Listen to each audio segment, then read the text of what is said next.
Muy buenas noches. Hoy tenemos dos invitados.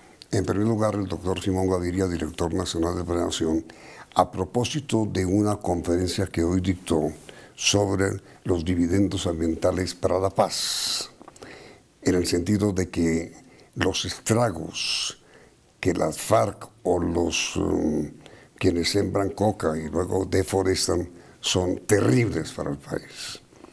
Y en segundo lugar, el señor doctor Olivera, presidente de Colpensiones, hablando sobre las determinaciones que hoy anunció ese instituto. Doctor Gaviria, las bases centrales de lo que usted expuso hoy sobre los dividendos ambientales de la paz. Bueno, tenemos que ser conscientes que en este proceso de paz no solo estamos buscando hacer paz entre los colombianos, también hay que hacer paz con la naturaleza. Y hicimos un ejercicio basado en evidencia, tratando de entender estos fenómenos ambientales, qué costos tienen para el país relacionados con el conflicto armado. Identificamos tres de suprema gravedad. Sí. La deforestación, Sí. el uso de mercurio en la minería, Sí. y tres, los derrames de petróleo. Sí. Hicimos un cálculo de evidencia de estos temas. ¿Qué ha pasado desde 1990, que es el momento que tenemos cifras, a la fecha de hoy? En materia de deforestación. En materia de deforestación en municipios de conflicto, Colombia ha perdido 3 millones de hectáreas de bosque, No, señor. que es del tamaño de Bélgica. Para sembrar coca. Pues para sembrar coca, para introducir ganadería extensiva, para hacer minería ilegal. Eso es de una suprema gravedad porque eso ha significado que hemos emitido 1.300 millones de toneladas de CO2. Eso es el equivalente a las emisiones, 13% de las emisiones de China o 20% de las emisiones de Estados Unidos en el efecto de deforestación. En general en Colombia hemos degradado 1.5 millones de hectáreas que van a tardar 20 años en poderse recuperar su vocación natural. Pero deforestación provocada por la droga. Es deforestación que se ubica en municipios de conflicto. Una cosa muy importante para entender el patrón y el fenómeno es que miramos por cada 1.000 hectáreas de bosque, ¿sí?, en áreas de no conflicto versus áreas de conflicto, la tasa en áreas de conflicto es casi 3 veces más alta, 6.5 hectáreas netas de deforestación versus en áreas de no conflicto, donde es 2.6 hectáreas de no deforestación. Toda la deforestación no la causa el conflicto, pero sí hay una correlación muy profunda que en áreas de conflicto, por la siembra de coca, casi 90.000 hectáreas de siembra de coca en zonas de conflicto, la deforestación va acentuada. Pero no solo eso. Pero me dice usted, primero la deforestación. Segundo, el mercurio. El mercurio. Colombia es el segundo país del mundo que emite más mercurio. Después de la China viene Colombia. Esto principalmente se usa para la minería ilegal. Si nosotros hacemos una evaluación de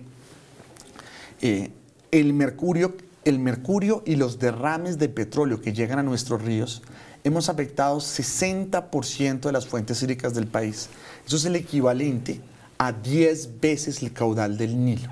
Inclusive hay poblaciones en Antioquia, en Chocó, que cuando se les hacen los exámenes en su pelo, se identifica niveles de mercurio 20 veces por encima del aceptado por la OMS. Ahora, doctor Gaviria, el mercurio es un veneno.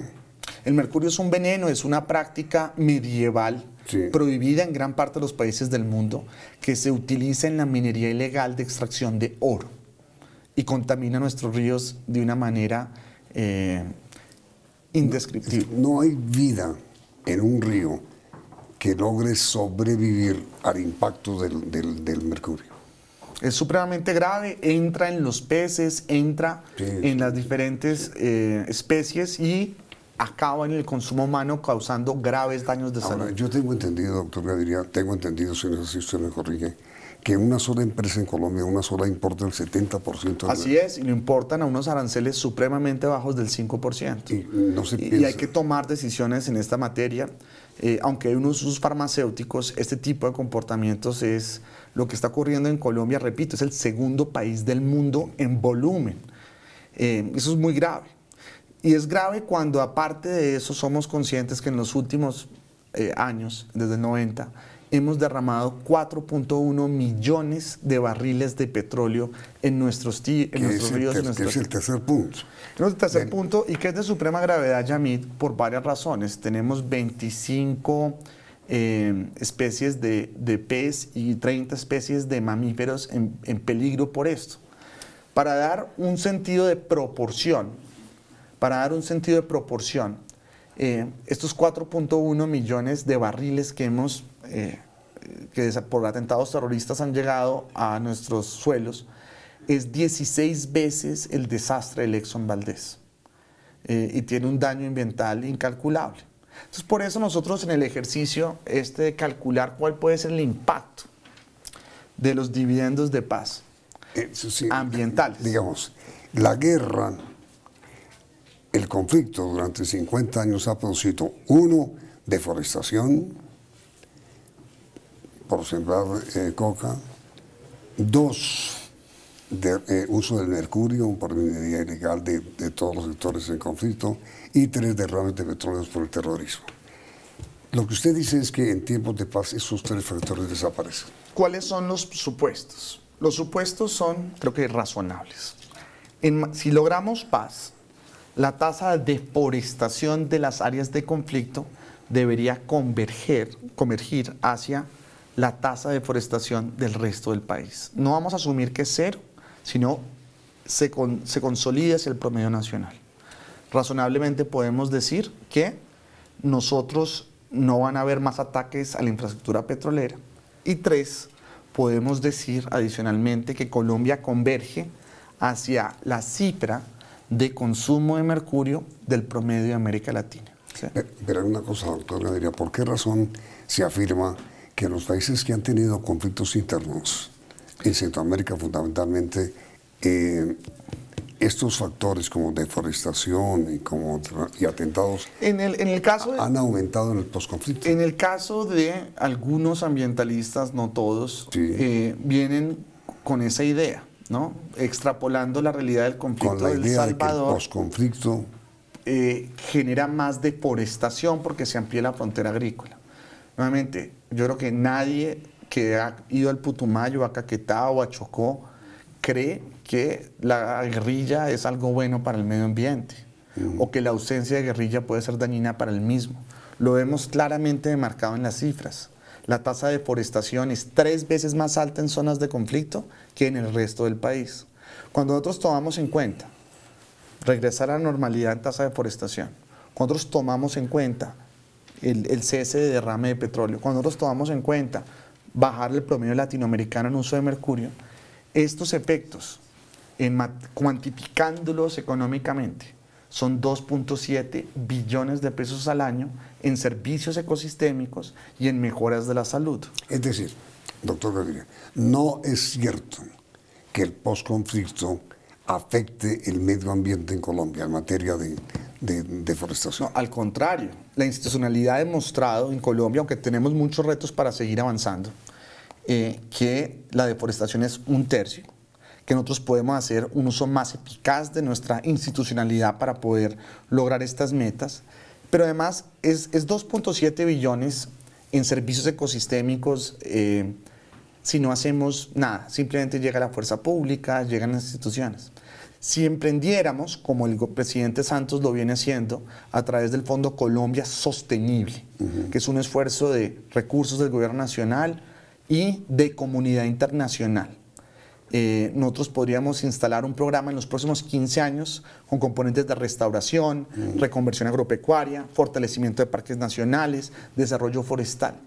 Si nosotros hiciéramos esos ejercicios, por ejemplo, si llegáramos a deforestación neta cero, que significa que la cantidad de áreas que yo siembro compensan la cantidad de áreas que yo deforesto. Sí. Si en Colombia bajáramos el uso de mercurio en la minería de oro a 0, como actualmente dice la ley, los beneficios ambientales, cuando tomemos estas acciones y un programa de inversiones de 10 billones de pesos sobre 15 años, que es algo que el país puede hacer en sus cuentas fiscales y donde hay mucho interés de la comunidad internacional, el dividendo podría elevarse de 2.7 a casi 7.1 billones de pesos en servicios ecosistémicos que se le presta a los colombianos. Recordemos que simplemente con bajar el uso de mercurio al promedio latinoamericano, no a cero, sino al promedio latinoamericano, nos podríamos ahorrar costos en salud de por encima de 500.000 millones de pesos. Por el daño que hace el mercurio. Por el daño que es el mercurio sobre la salud de los colombianos. Entonces, en el país hemos debatido mucho el impacto de la paz en la economía, hemos debatido mucho el impacto sobre el orden público, pero hay una cosa que tenemos que ser conscientes. Al hacer la paz uno con el otro, estamos haciendo la paz con la naturaleza también. Okay. Y eso es una oportunidad, digamos, de una trascendencia genuinamente histórica. Si nosotros hacemos eso, no solo cumplimos con nuestros compromisos de COP21, de disminuir gases de efecto invernadero en un 20%, sino que damos 20% más. Pues doctor Gaviria, director nacional de prevención, muchísimas gracias por esta aceptación de la invitación que le fue formulada para asistir a este programa. Y la pregunta para nuestros televidentes es, ¿ustedes creen que la paz ayuda al medio ambiente? La respuesta del sondeo se dan al final de la misión. Doctor Gaviria, muchas gracias. Después de unos brevísimos mensajes, seguimos con el tema pensional.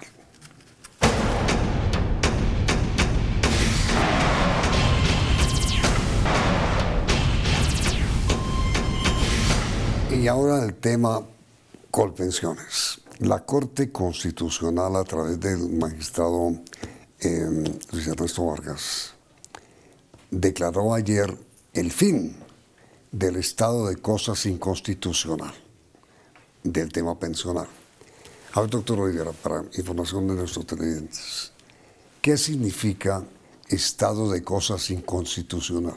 Buenas noches, Yamid. Muchas gracias por la invitación. El estado de cosas inconstitucional quiere decir que hay una situación tan grave, tan caótica, sí, que es imposible resolverla a través de la vía ordinaria, digamos. Es necesario darle algún tipo de protección y hacer un seguimiento a ese estado de cosas o a ese problema para resolverlo. Sí, hace 2 años, yo recuerdo, la Corte declaró un estado de cosas inconstitucional que reflejaba el caos total que vivía Colpensiones. Sí, señor. Ayer lo levantó. Exactamente. Lo cual, ¿qué quiere decir? Quiere decir que Colpensiones ya resolvió todos los atrasos y las solicitudes atrasadas que había en el Seguro Social.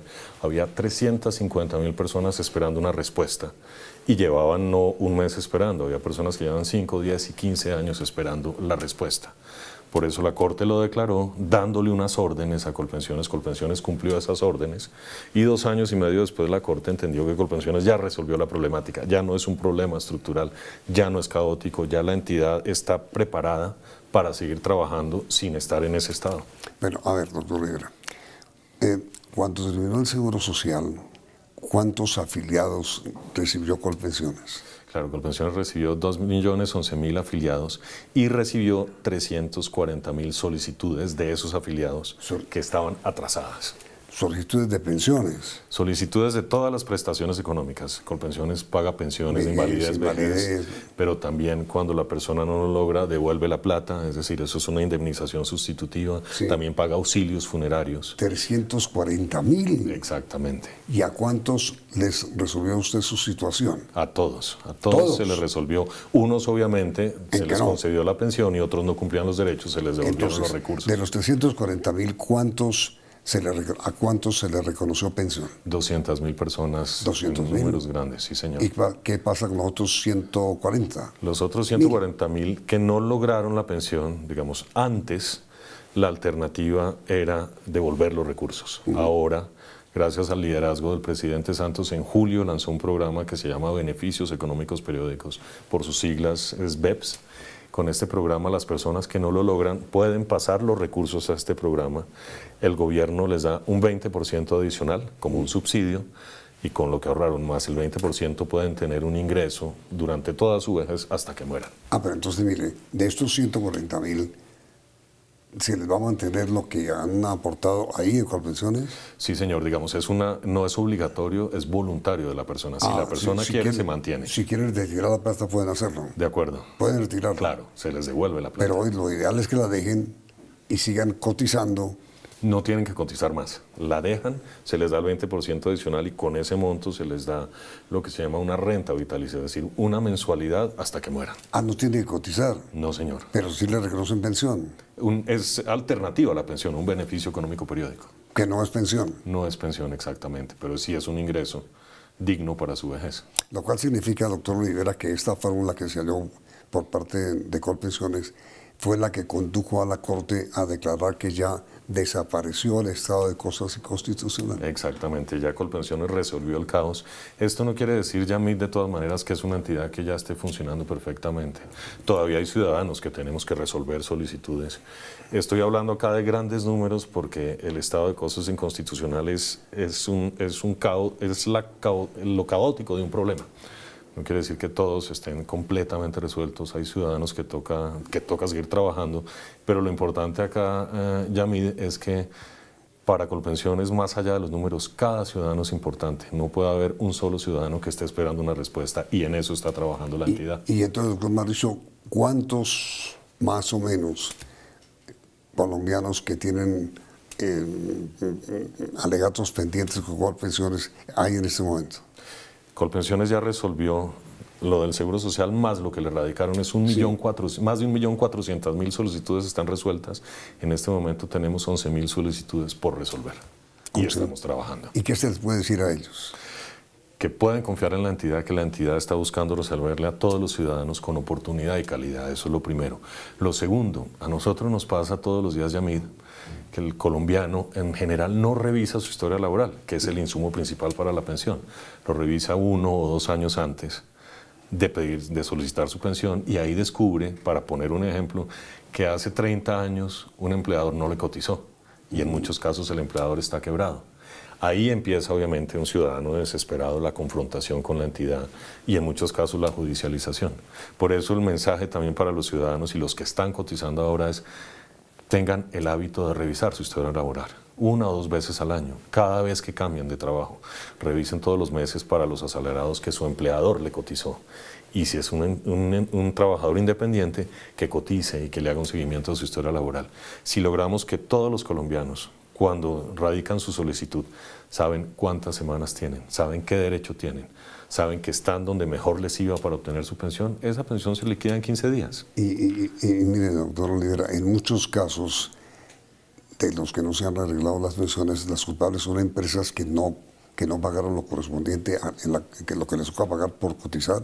Exactamente, hay muchos casos, digamos, o donde no hay información completa de la historia laboral o donde los empleadores deben recursos. Colpensiones también está trabajando en eso. Primero tiene esa función, esa es de nuestra competencia, cobro persuasivo, cobro coactivo, y estamos trabajando con todos los empleadores en 2 líneas. Una, revisando las deudas que tienen los empleadores, y 2, buscando que a través de las oficinas de gestión humana de las empresas nos permitan también capacitar a los trabajadores. Yo siempre me pregunto, Yamid, ¿cuántas personas sabemos en Colombia exactamente la diferencia entre el régimen de prima media y el de ahorro individual?